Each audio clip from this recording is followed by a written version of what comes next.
Ang makatagpo ng taong mamahalin habang buhay, ang pagtatanan para magsama at ang pagpapakasal ay pangarap ng maraming teenager na babae. Isa na sa kanila si Caroline Crouch.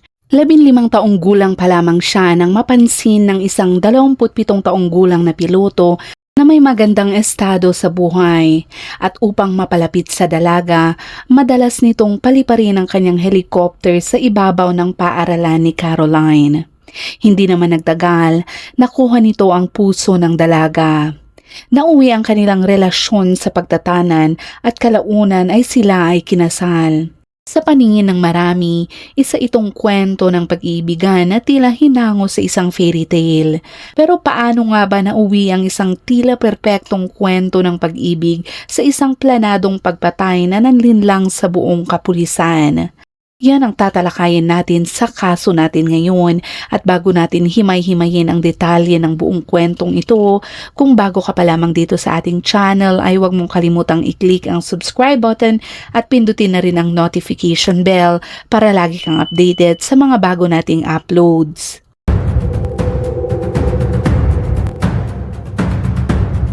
Krimen X-Files. Noong Martes ng ika-11 ng Mayo taong 2021, alas 4:30 noon ng madaling araw, isang lalaki na nagngangalang Haralamba Sinopolis na mas kilala bilang Babus ang biglang nagising dahil sa isang nakakagimbal na pangyayari. Sila ay inatake at nang mangyari ang insidenteng iyon, umuupa sila sa isang 2 palapag na maisonette sa suburb ng Glica at ito'y isang lugar sa labas ng Athens sa Greece. Wala halos siyang pagkakataong makalaban dahil agad siyang sinugod ng 3 lalaking nakasuot ng hood upang itago ang kanilang pagkakakilanlan. May dala rin silang mga baril at wala silang sinayang na oras sa pagtatali kay Babus. Pagkatapos noon, binalot pa nila ng duct tape ang kanyang mga mata. Wala na siyang nagawa habang sunod na nilapitan nila ang kanyang asawa na si Caroline Crouch at isang 19 na taong gulang na babae. Dahil sa kaguluhan, nagising din ang kanilang 11 buwang gulang na anak na babae na natutulog malapit sa kanila. Paulit-ulit na nagtatanong ang mga salarin na may tunog Griego at Albanian ang pagsasalita kung nasaan daw ang kanilang pera. Hindi alam ni Caroline na ang inakala niyang simpleng pagnanakaw na iyon ay hahantong sa sarili niyang pagkamatay. Ngunit ano nga ba ang tunay na nangyari sa madaling umagang iyon? Ipinanganak si Caroline Crouch kina David Crouch, isang retiradong inhinyero, at Susan de la Costa noong ika-12 ng Hulyo taong 2001 sa Athens. Nang 8 taong gulang pa lamang siya, lumipat ang kanilang pamilya sa isla ng Alonissos kung saan siya lumaki. Nagpasya silang lumipat dahil kapwa nahulog ang loob ni na David at Susan sa magandang tanawin ng baybayin. Bata pa lamang si Caroline ay labis na niyang minahal ang buhay malapit sa dagat. Hilig din niya ang scuba diving at paglalangoy. Nakilala niya ang magiging asawa niyang si Babus sa isang parada tuwing Good Friday noong taong 2017 at noong panahong iyon, commercial helicopter pilot si Babus habang 15 taong gulang pa lamang noon si Caroline. Makalipas ang 3 taon, ikinasal silang dalawa sa Portugal noong ika-15 ng Hulyo taong 2019. Ilang araw naman bago ang kanyang pagkamatay, bumili sina Babus at Caroline ng isang lote. Plano daw nilang itayo roon ang kanilang pinapangarap na bahay para sa kanilang sarili at sa kanilang sanggol na anak na babae. At upang mabili ang lupa, nakatanggap si Caroline ng 50,000 euro bilang regalo mula sa kanyang mga magulang. Para naman sa gastos sa pagpapatayo ng bahay, may humigit kumulang 10,000 euro ang mag-asawa na itinago sa loob ng kanilang bahay. Noong panahong iyon, maraming tao sa Greece ang hindi gaanong nagtitiwala sa mga bangko dahil palaging may panganib na malugi ang mga ito.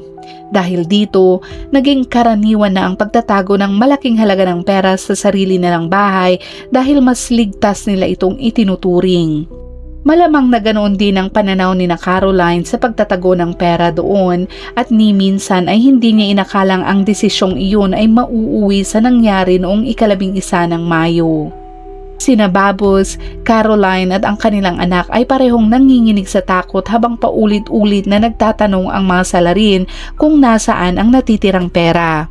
Sa desperadong pagtatangkang matapos ang bangungot na kanilang nararanasan, sinabi ni Babos ang eksaktong pinagtaguan ng pera at ito'y isang lugar na hindi karaniwang maiisip ng kahit sino. Binuksan ng mga salarin ng kahon ng Monopoly board game at kinuha ang lahat ng perang itinabi ni na Babos at Caroline para sa kanilang pinapangarap na bahay. Pero hindi pa umalis ang mga salarin. Isa-isa silang naglibot sa bawat silid habang kinukuha ang mga alahas at iba pang mahalagang gamit na may malaking halaga. Gusto pa ng mga salarin ng mas marami, ngunit naibigay na ni na Babos at Caroline ang lahat ng mayroon sila. Sa matinding takot at desperasyon, nagmakaawa silang iligtas ang kanilang buhay pati na rin ang buhay ng kanilang anak. Naririnig ni Babos ang sigaw ng kanyang asawa habang tinututukan ng baril ng mga salarin ang kanilang 11 buwang gulang na sanggol. At kahit nakapiring, walang tigil siyang nagpupumiglas laban sa mga tali, ngunit lalo lamang humihigpit ang lubid na nakapulupot sa kanyang leeg hanggang siya ay tuluyang mapagod. Kalaunan ay tuluyan siyang nawalan ng malay, ngunit makalipas ang ilang sandali ay nagising din siya. Pagmulat niya, napansin niyang wala na ang mga lalaking pumasok sa kanilang bahay. Sa pagkakataong iyon, ang tanging naririnig niya ay ang nakakaawang iyak ng kanyang sanggol na anak. Makalipas naman ang humigit kumulang 30 minuto, nagawa ni Babos na makalapit sa kanyang cellphone at idinayal ang emergency services gamit lamang ang kanyang ilong. Pagkasagot ng tawag, agad siyang humingi ng tulong sa mga kinauukulan. Nakiusap siyang magpadala sila ng ambulansya at sinubukan niyang ibigay ang kanilang lokasyon. Dahil natatakpan ng duct tape ang kanyang bibig, halos hindi maintindihan ang kanyang mga sinasabi. Tinanong siya ng operator kung ano ang nangyari, ngunit ang tanging naiparating niya ay may mga magnanakaw na pumasok sa kanilang bahay. Lumipas ang 1.5 oras mula nang pasukin ng mga salarin ang kanilang bahay at bandang 6:00 nga ng umaga, dumating ang mga rumesponding otoridad at nagmamadaling umakyat sa harap ng bahay upang makapasok. Ang tumambad sa kanila ay isang eksenang mahirap ilarawan. Sa loob ng bahay na iyon, wasak ang sala at kusina, bukas at walang laman ang mga drawer habang nagkalat sa buong bahay ang mga damit at iba pang mga gamit. Kabilang sa mga iyon ang isang nakabukas na kahon ng Monopoly at ito ang mismong kahon kung saan itinago ni na Babos at Caroline ang kanilang pera. Napansin din ng mga rumisponde ang isang security camera na nakapatong sa sofa sa kanilang sala. Mukhang sapilitan itong hinila mula sa pagkakakabit nito sa pader at nandoon pa ang camera ngunit wala na ang memory card nito. Sa hagdanan naman, nakabitin ang walang buhay na katawan ng puti at kayumangging husky na tuta ng pamilya. Ginamitan ito ng sarili nitong tali. Natagpuan naman si Babos na nakahiga sa sahig ng pangunahing silid tulugan at nakabalot ng duct tape ang kanyang mga mata at bibig hanggang leeg habang nakatali ang kanyang mga kamay at paa sa likuran ng kanyang katawan. Sa ibabaw naman ng kama, nakadapat si Caroline Crouch at katabi niya ang kanilang sanggol na anak na umiiyak at paulit-ulit na tinutulak ang kanyang ina na para bang sinusubukan itong gisingin. Sa puntong iyon ay nilapitan ng mga otoridad si Caroline pero siya ay idineklarang wala ng buhay. Ang kanilang anak na babae, bagamat kitang-kitang nasa matinding takot at pag-aalala, ay walang nakitang pisikal na pinsala. Mabilis ding napansin ng mga rumisponde ang maputlang balat ni Caroline at napag-alaman nilang sadyang kinitil ang kanyang buhay. Halatang nabigla si Babos nang makalaya siya sa pagkakatali at makita ang walang buhay na katawan ng kanyang asawa na ito ang babaeng kanyang minahal sa nakalipas na 5 taon. Agad namang tiniyak ng mga pulis ang kaligtasan ng sanggol at sinimulang tanungin si Babos tungkol sa nangyari. Batay sa kanyang salaysay at sa kalagayan ng pinangyarihan, napagpasyahan ng mga investigador na 4 na lalaki ang sangkot sa insidente. Ayon sa kanilang hinala, 3 ang pumasok sa bahay habang ang ika-4 ay nagbabantay sa labas. Ganito nila binuo ang posibleng pagkakasunod-sunod ng mga pangyayari bago ang pagkamatay ni Caroline at ang pagtakas ng mga salarin. Una ay nilapitan ng mga salarin ang bahay gamit ang isang maruming kalsada na papunta sa likurang bahagi ng bahay. Ikalawa, nang hindi mabuksan ang likurang pinto, tinanggal nila ang mga security pin ng bintana sa basement upang doon sila makapasok. Ikatlo ay ang pagpasok sa maisonette at pinatay nila si Roxy, ang 7 buwang gulang na husky ng pamilya gamit ang sarili nitong tali. Ang ikaapat, pagkatapos noon ay pumasok ang 3 lalaki sa pangunahing silid-tulugan kung saan natutulog sina Babus at Caroline. Ang ikalima ay sinira nila ang loob ng bahay at kinuha ang perang nakatago sa loob ng kahon ng Monopoly. Ika-6, bago sila umalis, pinatay nila si Caroline sa pamamagitan ng pagtakip ng unan sa kanyang mukha. Ang ika-7, dahil paulit-ulit na nawawalan at nagkakamalay si Babus, posibleng inakala ng mga salarin na wala na rin siyang buhay kaya umalis sila sa paniniwalang wala silang iniwang saksi. Tungkol naman sa pagkamatay ni Caroline, lumalabas sa investigasyon na hindi ito nangyari agad. Ang 20 taong gulang na babae ay dumanas muna ng pag-atake na tumagal ng humigit kumulang 6 na minuto. Ang mga pasa sa iba't ibang bahagi ng kanyang katawan ay nagpapakitang sinubukan niyang lumaban. Samantala, ang sugat sa kanyang labi at dila ay nagpapakita ng posibilidad na may matulis na bagay na ginamit doon. Wala ring natagpo ang palatandaan ng sexual na pag-atake. Bagamat matindi ang pagkasira ng bahay ng mag-asawa, wala halos konkretong ebidensyang naiwan ang mga salarin. Ang tanging nakuha ng mga unang rumisponde ay ang hood na naiwan ng isa sa mga suspect. Batay naman sa kwento ni Babus, napagpasyahan na malamang ay natanggal ang hood habang nagpupumiglas siya laban sa mga salarin. Bagamat maliit lamang itong ebidensya para sa isang kasong ganito kalaki, sapat na ito upang masilip ni Babus ang mukha ng isa sa mga sospek. Gumawa ang mga otoridad ng sketch ng isang matangkad, maitim ang balat at may malaking pangangatawang lalaki batay sa paglalarawan ni Babus. Sa kabila ng kanyang kalituhan noong mga oras na iyon, nagawa pa rin niyang matukoy ang 2 baril na ginamit ng mga salarin. Ayon sa kanya, may dala silang isang itim na pistol at isang kulay pilak na Colt. Lumalabas din sa investigasyon na nakatakas ang mga salarin dahil ang 10,000 euro na cash at mga alahas na nagkakahalaga ng 20,000 euro. Bukod pa rito, napagpasyahan ng pulisya na ang krimen ay isinagawa ng mga bihasang kriminal na matagal nang minamanmanan ng pamilya at naghihintay lamang ng tamang pagkakataon para umatake. Sinabi rin ng tagapagsalita ng pulisya na ang ginawa ng mga salarin ay labis na marahas at walang awa. Ayon sa kanya, ipinapakita nito ang kawalan ng emosyon at matinding antisocial na pag-uugali. Hindi naman nagtagal, sunod-sunod na ang mga haka-haka habang dumarami ang impormasyong lumalabas mula sa investigasyon. Ang pangunahing tanong ng marami ay kung pera lamang ang pakay ng mga salarin, bakit kinailangan pa nilang kitlin ang buhay ni Caroline? May ilan ding nang hinalang maaaring nasa impluwensya ng ipinagbabawal na gamot ang mga salarin kaya nawalan sila ng kontrol. Ang iba naman ay naniniwalang maaaring nakita o nakilala sila ni Caroline. May nagsabi ring posibleng lumaban si Caroline dahil isa siyang black belt sa kickboxing kaya napilitan ang mga salarin na patahimikin siya upang makontrol ang sitwasyon. May isa pang teorya na nagsasabing maaaring nagsimula siyang sumigaw nang tutukan ng baril ang sentido ng kanyang 11 buwang gulang na anak.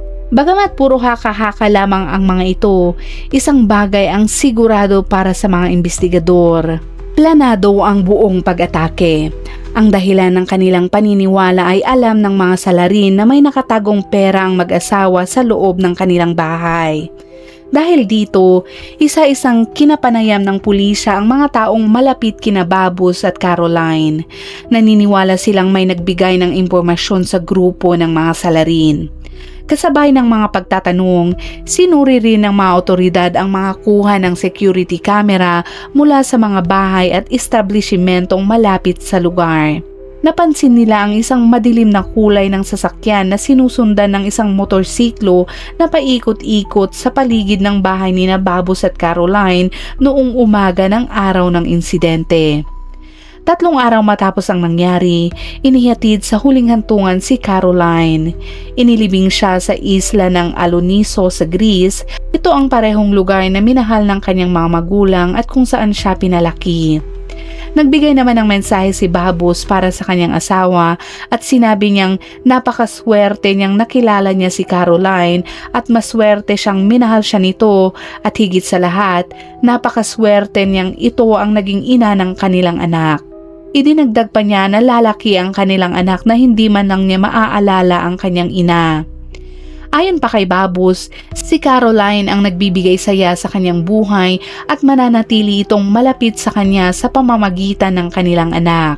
Habang isinasagawa ang libing ni Caroline, isang sasakyan ang pinahinto ng mga otoridad sa hilagang silangang bahagi ng Greece para sa isang karaniwang inspeksyon. Sa loob nito ay isang 36 na taong gulang na lalaking Georgian na si Georgi Herasdishvili. Siya ay papunta sa hangganan ng Bulgaria. Ipinakita niya ang kanyang pasaporte, ngunit agad na natuklasan ng mga otoridad na peke ito. Pero sino nga ba ang lalaking ito at ano ang kaugnayan niya sa pagkamatay ni Caroline? Hindi nagtagal, nakilala siya bilang si Georgi Herasdishvili at siya isang marahas na kriminal na dati nang nahatulan sa iba't ibang kaso. Hinahanap siya kaugnay ng 12 insidente ng pagnanakaw sa mga bahay sa iba't ibang bahagi ng Athens sa loob ng nakaraang 6 na buwan. Ang higit pang nagpatibay sa hinala laban sa kanya ay ang katotohanang 3 sa mga insidenteng iyon ay nangyari malapit sa lugar na tinitirahan ni Babos at Caroline. Isa sa mga iyon ay noong Disyembre nang pasukin ni Herasdishvili at ng 3 niyang kasamahan ang isang bahay sa pamamagitan ng likurang bintana na kaparehong-kapareho sa paraan ng pagpasok nila sa bahay ni Babos at Caroline. Pagkapasok nila doon, kinaladkad nila ang babaeng may-ari ng bahay sa pamamagitan ng buhok at tinakot na sasaktan siya. Sa insidenteng iyon, tinangay ng grupo ang 10,000 euro na cash at mga alahas nito. Ang sumunod nilang tinarget ay noong ika-7 ng Marso, 2 buwan lamang bago mangyari ang sinapit ni Babos at Caroline. Sa pagnanakaw na iyon, itinali nila ang 4 na tao, kabilang ang isang matandang mag-asawa at ang kanilang kasambahay. Tinangay rin nila ang cash at iba pang mahalagang ari-arian nila.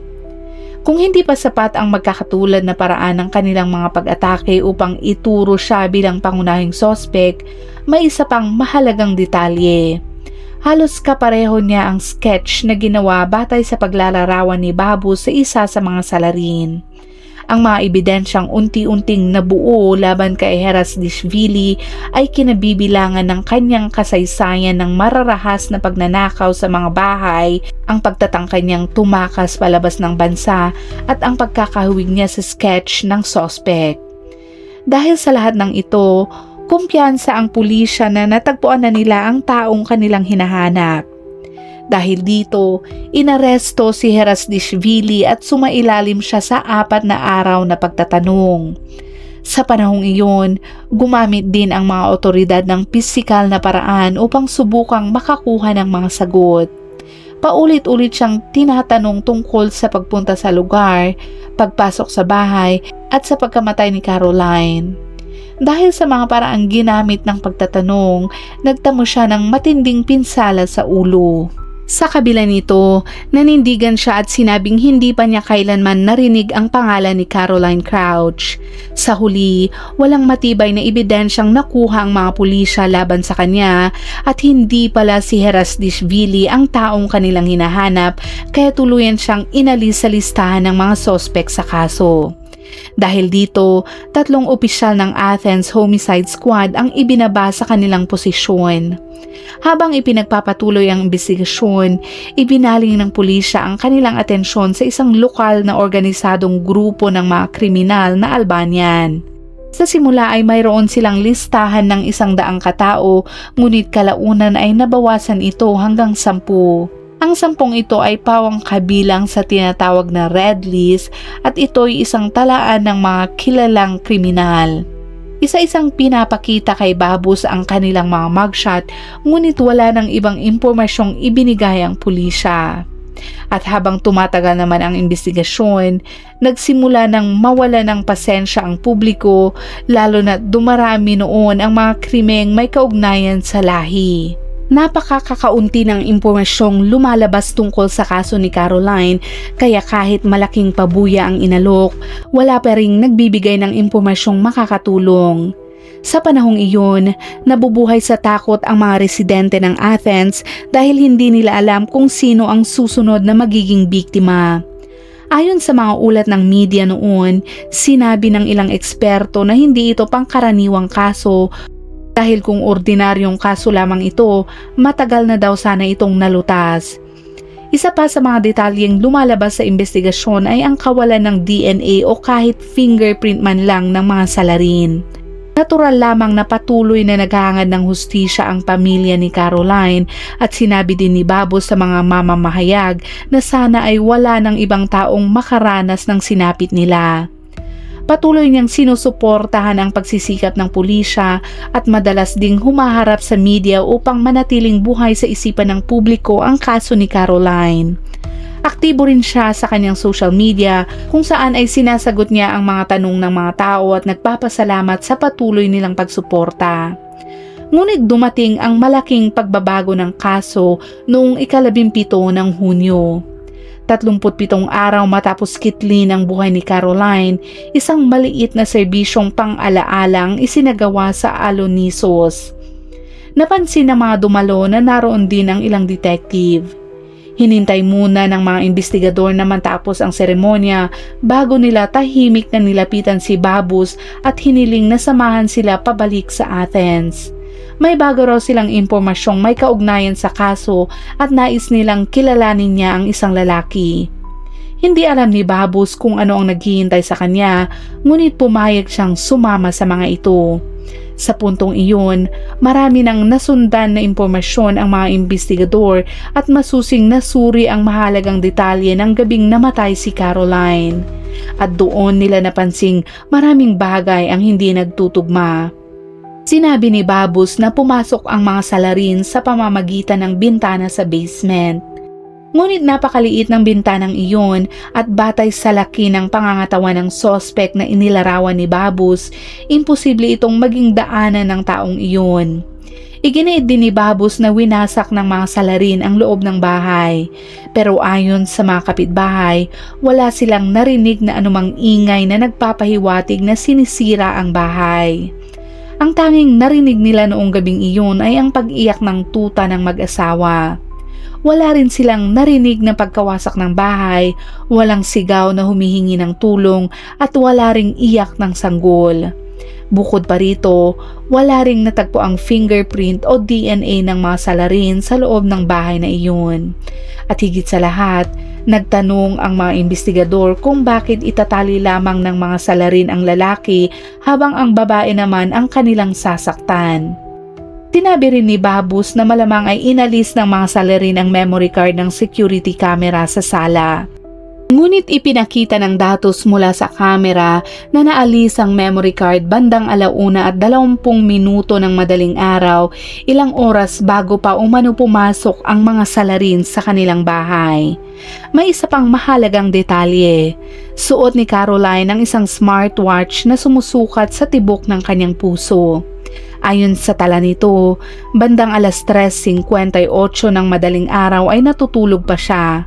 Ngunit pagsapit ng 4:05, tumaas ng 50% ang tibok ng kanyang puso na nagpapahiwatig ng matinding pisikal at emosyonal na stress. Pagdating ng 4:11 ng madaling araw, ipinakita ng smartwatch na tumigil na ang pagtibok ng kanyang puso. Nangyari ito bago pa ang oras na sinabi ni Babus na naganap ang pagpatay. Samantala, may fitness app naman si Babus sa kanyang cellphone. Ayon sa datos nito, gumagalaw siya sa mismong oras na sinasabi niyang nakatali siya at hindi makakilos. Sinubukan din ng pulisya na ulitin ang paraan ng pagtawag ni Babus sa emergency services gamit ang kanyang cellphone, ngunit wala ni isa sa kanila ang nagawang gawin iyon. Lumalabas sa investigasyon ng pulisya na sinubukan ni Caroline na mag-book ng isang hotel para sa kanyang sarili at sa kanyang anak na babae noong gabi bago siya mawala ng buhay. May natagpuan ding text message na ipinadala niya sa kanyang kaibigan na nagsasabing balak na niyang iwanan si Babus. Noong unang makilala ni Babus si Caroline, nagbabakasyon siya sa Alonisos. Ang kanyang ina ay nakatira sa isla at isa ring guro sa paaralang pinapasukan ni Caroline. Noong panahong iyon, kilala si Babus bilang isang karismatiko at matalinong lalaki. Mahilig din siyang kumuha ng litrato at maganda ang kanyang kalagayang pinansyal. Nakuha niya ang atensyon ni Caroline sa pamamagitan ng pagpapalipad ng kanyang helicopter sa ibabaw ng paaralan nito. Para sa maraming teenager na babae, parang isang pangarap ang ganoong klaseng pag-ibig. Ngunit hindi alam ni Caroline na ang pangarap na iyon ay magiging simula ng isang bangungot. Naniniwala siyang sila ang perpektong magkapareha kaya sinabi niya sa kanyang pamilya na masaya siya sa piling ni Babus. Nagpropose si Babus kay Caroline makalipas ang 1.5 taon ng kanilang relasyon. Noong mga panahong iyon, menor de edad pa si Caroline, ngunit 3 araw lamang ang lumipas ay nag-18 taong gulang na siya. Pagkatapos nilang ikasal, nanirahan sila sa Glay Canera.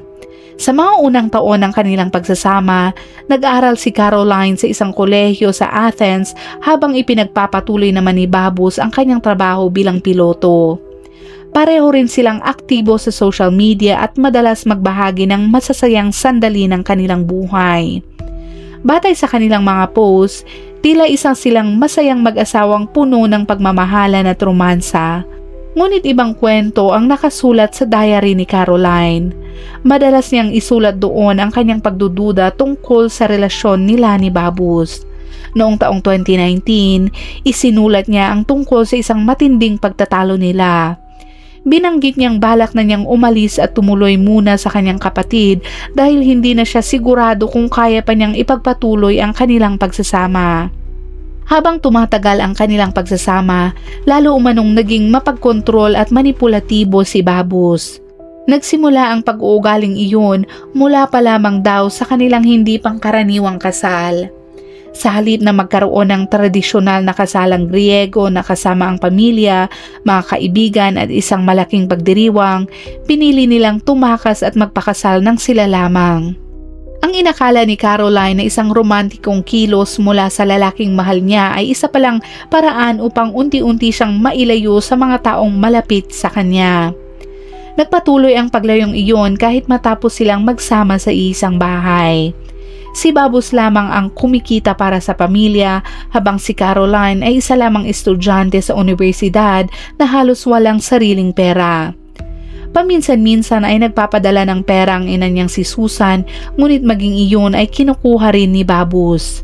Sa kanyang diary, isinulat ni Caroline na mahal niya si Babus kaya hindi niya ito maiwan kahit nasasaktan na siya ng kanilang relasyon. May isa ring bahagi ng kanyang diary kung saan nagkwento siya tungkol sa isang pag-uusap nilang puno ng luha. Isinulat niya na gusto na niyang iwan si Babus, ngunit dahil buntis siya noon, hindi niya iyon nagawa. Isinulat pa niya na nanatili siya para hindi lumaki ang kanyang anak na walang parehong magulang sa tabi nito. May isa pang entry sa kanyang diary na may petsa noong Hulyo 2020. Isinulat niya na 1 buwan nang ipinanganak ang kanyang anak at iyon din ang araw na sinabi niya kay Babus na gusto na niyang umalis. Isinulat din niyang napakasama ng kanyang nararamdaman at may nabanggit din siya sa kanyang diary tungkol sa isang bahay sa Athens sa lugar ng Halandri. Ang nagsimula bilang isang kwentong tila fairy tale para kay Caroline ay tuluyan ng naging isang madilim na bangungot. Isang bangungot na puno ng sakit, takot, kawalan ng pag-asa at pakiramdam na parabang wala na siyang matakbuhan. Isang bangungot na hindi na niya natakasan at sa huli, iyon din ang tuluyang lumamon sa kanya. Ipinakita rin ng mga record ng kanilang cellphone na ilang oras bago mawala ng buhay si Caroline, nagpalit sila ni Babus ng mga mensaheng puno ng pagtatalo habang nasa loob lamang sila ng kanilang bahay. Isa itong malinaw na palatandaan kung gaano nakalayo at kasira ang kanilang relasyong mag-asawa. Kalaunan, sa pagpapatuloy naman ng investigasyon, sinabi ng mga investigador kay Babus na siya ang pangunahing sospek sa kasong kanilang tinatalakay. Ipinakita nila sa kanya ang napakaraming matitibay na ebidensyang nagpapatunay na hindi nagtutugma ang kanyang mga unang salaysay. Inabot ng 8 oras ang pagtatanong sa kanya bago tuluyan siyang bumigay. Sa huli ay nagsimula siyang umamin sa kanyang krimen. Ngunit maging ang kanyang pag-amin ay puno pa rin ng mga gawa-gawang detalye. Ayon sa kanya, nagsimula daw silang mag-away ni Caroline noong 10 ng Mayo, isang gabi bago ang nangyari. Sinabi rin niya ang kanilang pagtatalo ay tungkol lamang sa kanilang anak at ayon pa sa kanya, determinado raw si Caroline na isama ang bata at tuluyan na siyang iwanan. Dahil dito, sinabi daw ni Babus na nawalan siya ng kontrol dahil ang kanilang anak na babae ang buong mundo niya. Ayon pa kay Babus, noong gabing iyon ay inihiga ni Caroline ang kanilang sanggol sa kama at sinabi sa kanya na umalis na ng bahay. Iginiit din niyang si Caroline daw ang unang gumamit ng pisikal na puwersa at umano'y itinulak at sinuntok siya. Idinagdag din ni Babus na dahil sa nangyari, hindi na siya nakapag-isip ng maayos.